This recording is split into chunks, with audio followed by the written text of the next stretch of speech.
Welcome to Can You Puree That? First things first, spend 15 hours making elephant ears. It's a long process.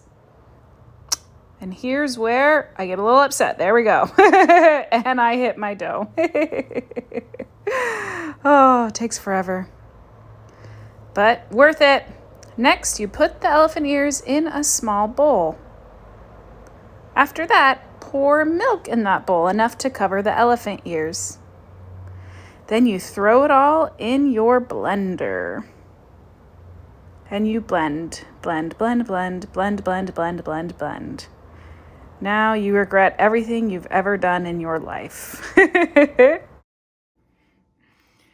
After 7 to 10 hours of making a recipe, soaking in milk, pureeing, pushing through a sifter, I think I've come to the conclusion that no, you cannot puree orejas, elephant ears, palmiers, whatever you call them.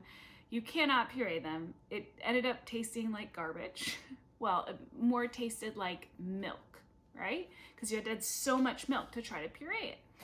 And it did not taste good. And to be honest, the best part of the palmier is the crunch, right? The flaky layers. So no, you cannot puree it.